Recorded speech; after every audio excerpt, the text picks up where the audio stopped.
जय श्री राम। हर हर महादेव। मित्रों, स्वागत है आपका हमारे चैनल में। शिव पुराण कथा को सुनना और बोलना अत्यंत लाभकारी होता है। सावन के महीने में ज्ञान और मोक्ष के विषय में बताते हुए ब्रह्मा जी नारद जी से बोलते हैं, भगवान शिव और सती के हिमालय से वापस आने के पश्चात वे पुनः पहले की तरह कैलाश पर्वत पर अपना निवास करने लगे। एक दिन देवी सती ने भगवान शिव को भक्ति भाव से नमस्कार किया और कहने लगी, हे देवादिदेव महादेव कल्याण सागर, आप सभी की रक्षा करते हैं। हे भगवान, मुझ पर भी अपनी कृपा दृष्टि कीजिए। प्रभु, आप परम पुरुष और सबके स्वामी हैं। आप रजोगुण, तमोगुण और सत्वगुण से दूर हैं। आपको पति रूप में पाकर मेरा जन्म सफल हो गया है। हे करुणा निधान, आपने मुझे हर प्रकार का सुख दिया है तथा मेरी हर इच्छा को पूरा किया है, परंतु अब मेरा मन तत्वों की खोज करता है। मैं उस परम तत्व का ज्ञान प्राप्त करना चाहती हूँ जो सभी को सुख प्रदान करने वाला है, जिसे पाकर जीव संसार के दुखों और मोह माया से मुक्त हो जाता है और उसका उद्धार हो जाता है। प्रभु, मुझ पर कृपा कर आप मेरा ज्ञान वर्धन करें। ब्रह्मा जी बोले, मुने, इस प्रकार आदिशक्ति देवी सती ने जीवों के उद्धार के लिए भगवान शिव से प्रश्न किया। उस प्रश्न को सुनकर महान योगी, सबके स्वामी भगवान शिव प्रसन्नता पूर्वक बोले, हे देवी, हे दक्ष नंदिनी, मैं तुम्हें उस अमृतमयी कथा को सुनाता हूँ जिसे सुनकर मनुष्य संसार के बंधनों से मुक्त हो जाता है। यही वो परम तत्व विज्ञान है जिसके उदय होने से मेरा ब्रह्म स्वरूप है। ज्ञान प्राप्त करने पर उस विज्ञानी पुरुष की बुद्धि शुद्ध हो जाती है।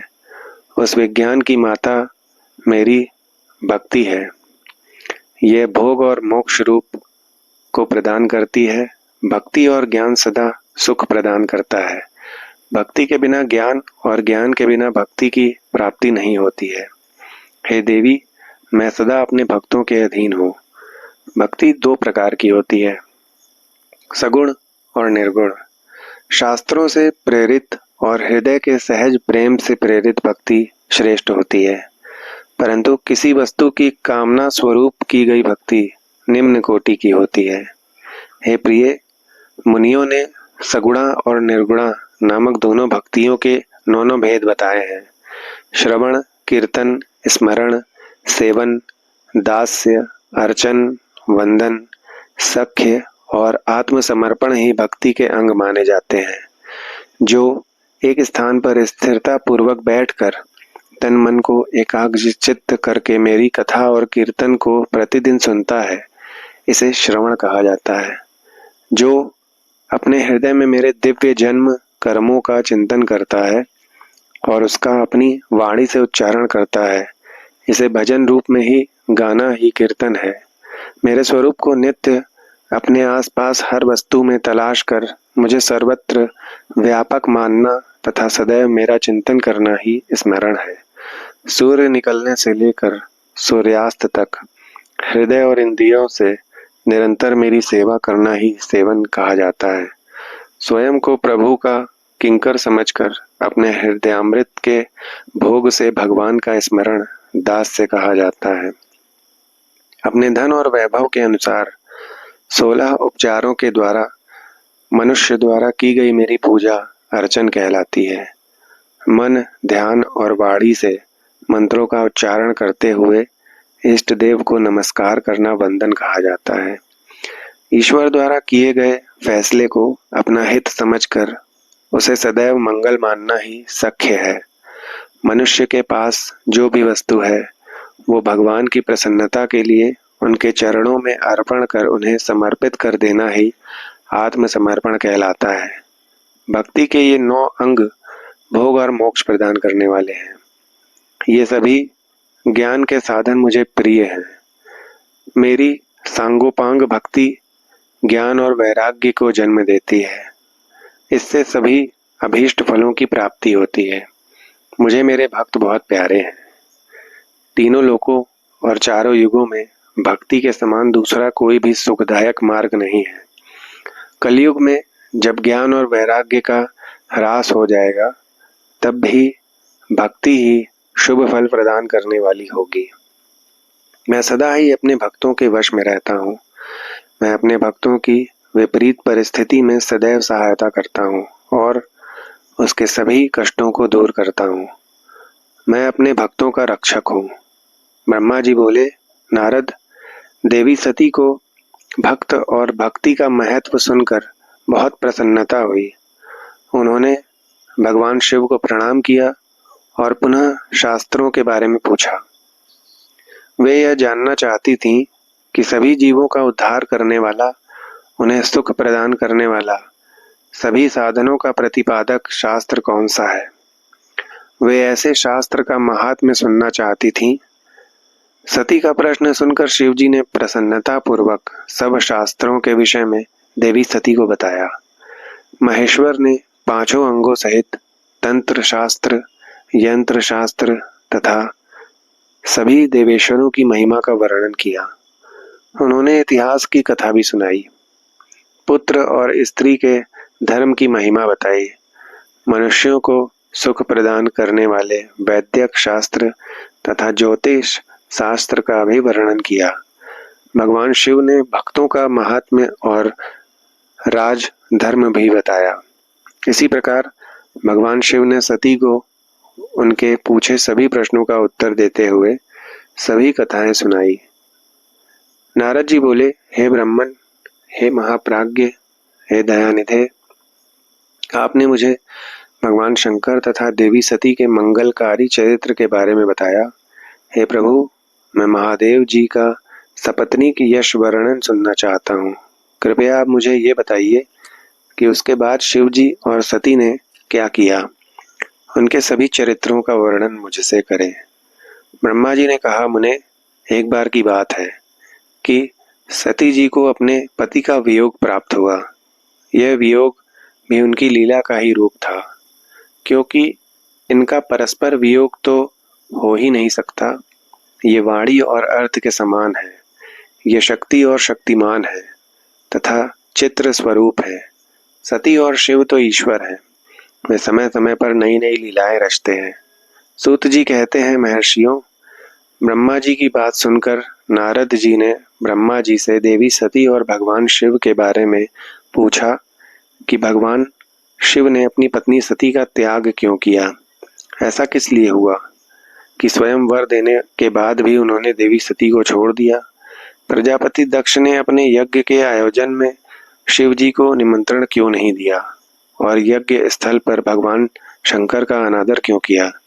उस यज्ञ में सती ने अपने शरीर का त्याग क्यों किया तथा इसके पश्चात वहां पर हुआ क्या। हे प्रभु, कृपा कर मुझे इस विषय में विस्तार से बताइए। ब्रह्मा जी बोले, हे महाप्राज्ञ नारद, मैं तुम्हारी उत्सुकता देखकर तुम्हारी सभी जिज्ञासाओं को शांत करने के लिए तुम्हें सारी बातें बताता हूँ। ये सभी भगवान शिव की ही लीला है। उनका स्वरूप निरंतर, स्वतंत्र और निर्विकार है। देवी सती भी उनके अनुरूप ही है। एक समय की बात है, भगवान शिव अपनी प्राण प्रिया पत्नी सती के साथ अपनी सवारी नंदी पर बैठकर पृथ्वी लोक का भ्रमण कर रहे थे। घूमते घूमते वे दंडकारण्य में आ गए। उस वन में उन्होंने भगवान श्री राम को उनके भ्राता लक्ष्मण के साथ जंगलों में भटकते हुए देखा। वे अपनी पत्नी सीता को खोज रहे थे, जिसे लंका का राजा रावण उठाकर ले गया था। वे जगह जगह भटकते हुए उनका नाम पुकार कर उन्हें ढूंढ रहे थे। पत्नी के बिछुड़ जाने के कारण श्री राम अत्यंत दुखी दिखाई दे रहे थे। उनकी कांति फीकी पड़ गई थी। भगवान शिव ने वन में राम जी को भटकते हुए देखा, परंतु उनके सामने प्रकट नहीं हुए। देवी सती को ये देखकर बड़ा आश्चर्य हुआ। वे शिव जी से बोली, हे सर्वेश, हे करुणा निधान, सदाशिव, हे परमेश्वर, ब्रह्मा विष्णु सहित सभी देवता आपकी ही सेवा करते हैं। आप सबके द्वारा पूजित हैं। वेदांत और शास्त्रों के द्वारा आप ही निर्विकार प्रभु हैं। हे नाथ, ये दोनों पुरुष कौन हैं? ये दोनों विरह व्यथा से व्याकुल रहते हैं। ये दोनों धर्मधर वीर जंगल में क्यों भटक रहे हैं? भगवान, इनमें ज्येष्ठ पुरुष की अंग कांति नील कमल के समान श्याम है। आप उसे देखकर इतना आनंद विभोर क्यों हो रहे हैं? आपने प्रसन्नता पूर्वक उन्हें प्रणाम क्यों किया? स्वामी कभी भक्त को प्रणाम नहीं करते। हे कल्याणकारी शिव, आप मेरे संशय को दूर करें और मुझे इस विषय में बताएं। ब्रह्मा जी बोले, नारद, कल्याणमयी आदिशक्ति देवी सती ने जब भगवान शिव से इस प्रकार प्रश्न पूछने आरंभ किए तो देवों के देव महादेव भगवान हंसकर बोले, देवी ये सभी तो पूर्व निर्धारित है। मैंने उन्हें दिए गए वरदान स्वरूप ही उन्हें नमस्कार किया था। ये दोनों भाई सभी वीरों द्वारा सम्मानित हैं। इनके शुभ नाम श्री राम और लक्ष्मण हैं। ये सूर्यवंशी राजा दशरथ के पुत्र हैं। इनमें गोरे रंग के छोटे भाई साक्षात शेष के अंश हैं तथा उनका नाम लक्ष्मण है। बड़े भाई श्री राम भगवान विष्णु का अवतार है। धरती पर इनका जन्म साधुओं की रक्षा और पृथ्वी वासियों के कल्याण के लिए ही हुआ है। भगवान शिव की ये बातें सुनकर देवी सती को विश्वास नहीं हुआ। ऐसा विनम्र विभ्रम भगवान शिव की माया के कारण ही हुआ था।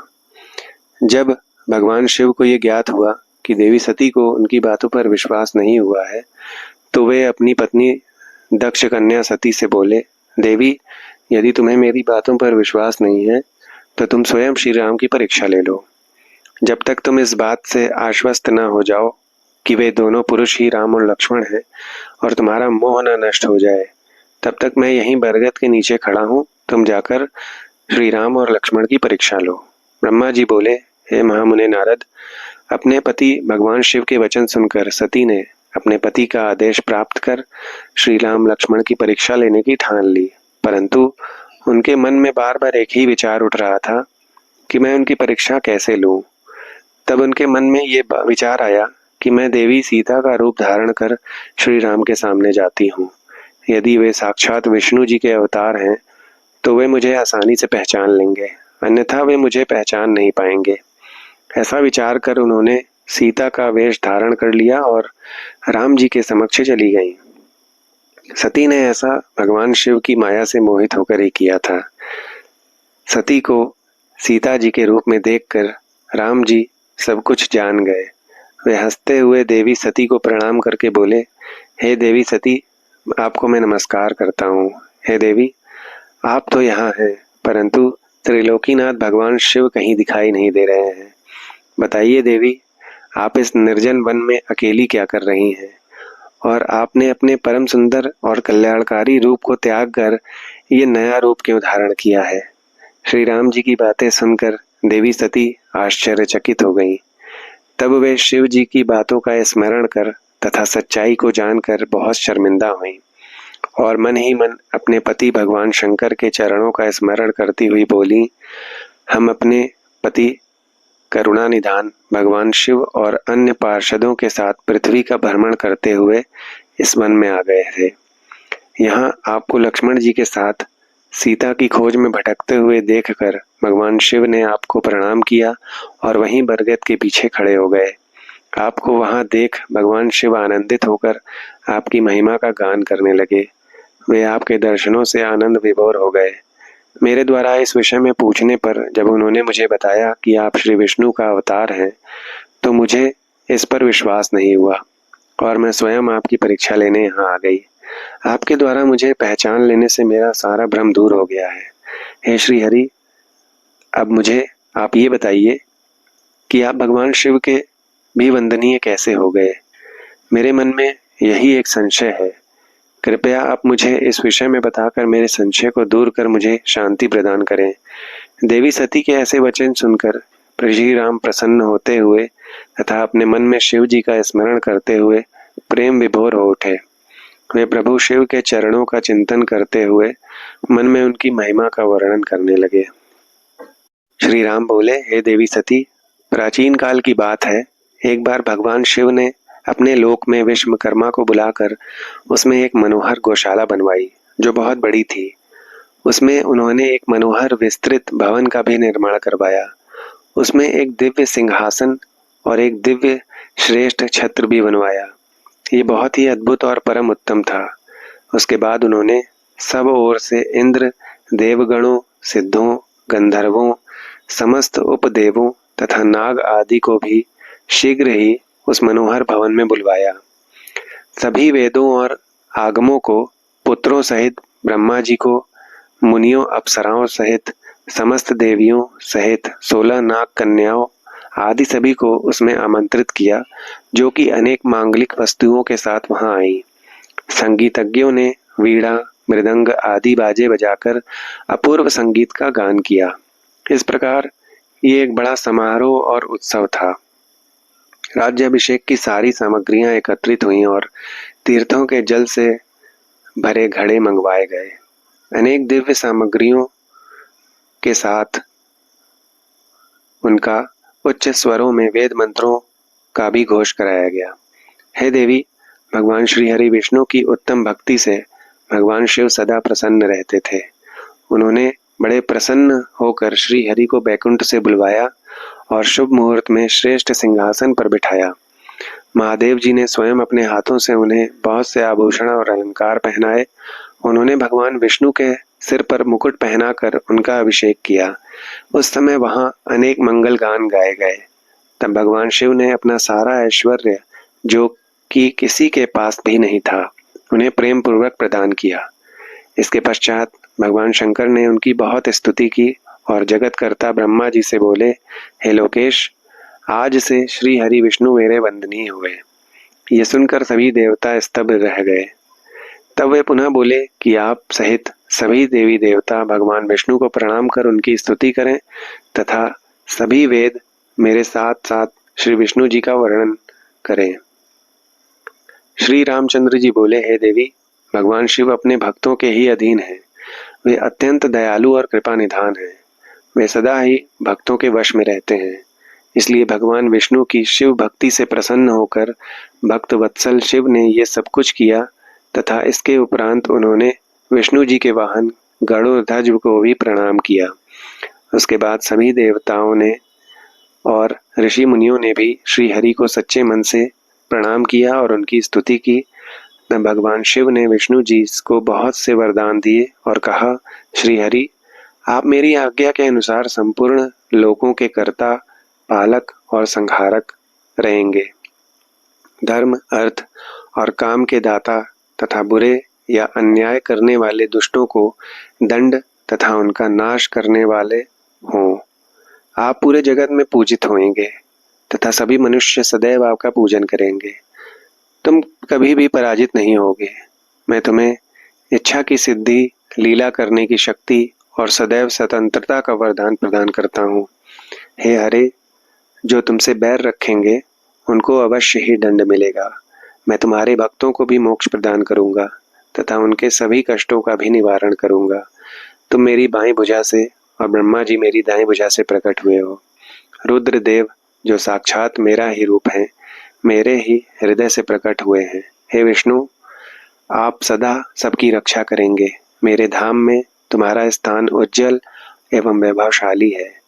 वह गोलोक नाम से जाना जाएगा। तुम्हारे द्वारा धारण किए गए सभी अवतार सबके रक्षक और मेरे परम भक्त होंगे। मैं उनका दर्शन करूंगा। श्री रामचंद्र जी कहते हैं, हे देवी, श्री हरि को अपना अखंड ऐश्वर्य सौंप कर भगवान शिव स्वयं कैलाश पर्वत पर रहते हुए अपने पार्षदों के साथ क्रीड़ा करते हैं। तभी भगवान लक्ष्मीपति विष्णु गोपवेश धारण करके आए और गोप गोपी तथा गौवों के स्वामी बनकर प्रसन्नता पूर्वक विचरने लगे तथा जगत की रक्षा करने लगे। वे अनेक प्रकार के अवतार ग्रहण करते हुए जगत का पालन करने लगे। वे ही भगवान शिव की आज्ञा से 4 भाइयों के रूप में प्रकट हुए।